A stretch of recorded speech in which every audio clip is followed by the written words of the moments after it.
Are we good? First of all, I guess it's good to be the Lord. It's always good to be a member of the aristocracy because you always get the best clothes.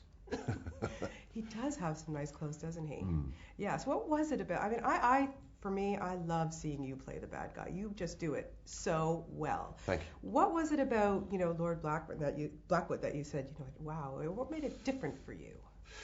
I think that if you are the villain or the nemesis of the hero in anything, you have to kind of work out a way to get the audience on your side somehow. And Blackwood was a real challenge because he's pure evil. There wasn't anything that I could read in the script that I thought was anything other than just unremitting badness. Mm-hmm. And it was a real challenge to find where I could humanize him, how I could make him real. And hopefully without giving too much away, his conception and where he and his young life, for me, was the key to why he behaves as he does. Mm-hmm. So, to answer your question, it was because he was such a challenge to try and find the element of making him real rather than just a two-dimensional evil guy. Right, yeah. And how Sherlock savvy were you before starting this film? Well, if you grow up as a young boy in England, it's part of your education, really. And I've seen Basil Rathbone, I've seen Jeremy Brett, I've seen all the incarnations, and very nearly did a film of Hand of the Baskervilles recently. So it's always around you. So I'm aware of him. So once you got this script, I mean, let's face it, you've worked with Guy Ritchie before, so you knew Guy's style. Yeah. You kind of knew in a way, I know he's going to bring something great to the table here. Yeah. But then you see Robert Downey Jr. take on this character in a way that we've never seen before. What was it like for you to just kind of watch him transform into this Holmes? Well, I didn't know, obviously, when I came on board what kind of Holmes he was going to be. Mm-hmm.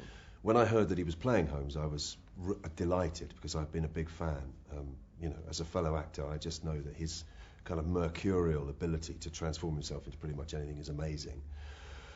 And then the first scene I think we played together was in the prison, and I got to see what he looked like and what kind of a Holmes he was going to be, because you can't really work it out from sitting around a table talking about the scenes. But I quickly got a sense of this Holmes who was bohemian.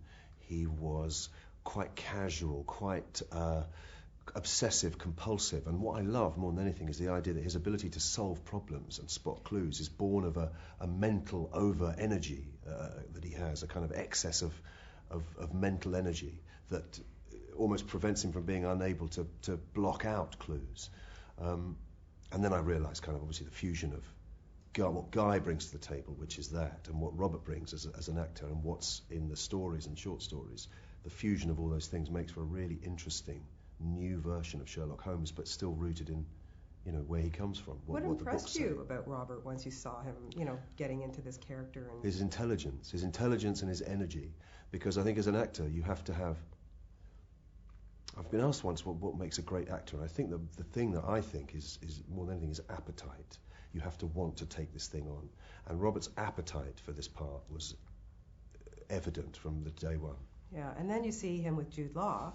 I mean, they had better chemistry than I've seen with a lot of male-female counterparts. I mean, the two of them were so fantastic together. What was it like for you to, also watch Jude in action? Well, again, I mean, I've known Jude over the years. I've met him a couple of times, never worked with him, but I had no idea how they'd worked together. And obviously the thing really relies on that. Although in the script, I'm not sure that you necessarily got a sense of what they eventually have brought to the screen. They've brought something extra in that they got on really well as individuals. So that was fascinating to see. Yeah, and then of course Guy Ritchie. Like I said earlier, he is just brilliant. I love this guy, and it just has so much energy, this film. But with Guy, when you work with him, I mean, he doesn't pussyfoot around. He knows if he gets a take in one shot, that's it. Yeah, absolutely. What do you love so much about working with him? His taste. I know that when he likes something, it's good. So as an actor, when you're in front of the camera, what you want from your director behind it is to tell you what's good, what's bad, what's working, what isn't, the size of performance, should it be bigger, should it be smaller.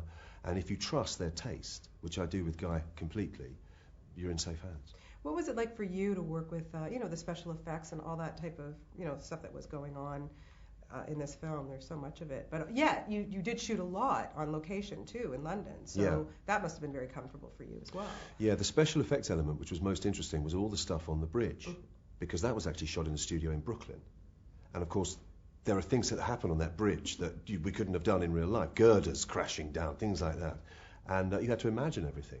You had to sit there imagining that you were, hundreds of feet above the Thames while some girder comes crashing inches away from you, and play that with absolutely nothing there at all. I think at one point I shoot Robert. I don't even have a gun in my hand, and he goes out, and suddenly in the film I've got a gun and he's being shot. And special effects these days are amazing. Oh, really? It's just incredible. Now, you started off early, before you became an actor, and thank you for becoming an actor, because I think you're just so fantastic. Oh, but you had studied law. You were thinking about being a lawyer. So what changed your mind? Law was incredibly boring. I just couldn't sustain wanting to look in that many books. And I think I realised I wanted to act being a lawyer. What I wanted to be was a guy in a raincoat with a briefcase driving a BMW, because I did law in Germany, in Munich, in German. So that pretty much finished me off with the law. But I realised that I wanted to play it. I wanted to act it. And also what was very useful was knowing what I didn't want to do. Made me realise if you're going to choose something for the rest of your life, it better be fun. Mm-hmm. Yeah, well, yeah, it looks like you're having a lot of fun. And just briefly, I want to ask you about shooting The Young Victoria again, shooting that in London, and the beautiful costumes and set. I mean, it's just a brilliant film. I really loved it. But you worked with one of our, Jean-Marc Vallée, who's one of our Canadian from Quebec. Like, who would have thought this Quebec guy making this beautiful film in London? Yeah, wonderful, isn't it? I mean, I love the fact that he was brought to it, because he wasn't reverential in the way that British people are about period drama, because we have a tradition of it. He was coming in as an outsider and taking a look, and there were certain things that he shot even more reverentially than we would, and there were other things that he shot more as a kind of domestic relationship. And I think what he brought to it was an outsider's look at something which kind of served the film. Yeah, beautiful. And having Sarah Ferguson as a producer? Was insane. I know. It's quite odd. I think Beatrice was in a scene. I wasn't there, but the whole kind of royal connection for that made us all sort of stand up a little bit straighter and work a little bit harder. I would think so. When I met her in Toronto, I was like, this is surreal. That's really wild. Well, Mark, like I said, you've just done a fantastic job in this film. Thank you. I hope we see you back for more. It could be a big franchise, this movie. Yeah, well, we'll see. We'll see. Thank you. Lovely to talk to you. Thank you so much. Have a wonderful day.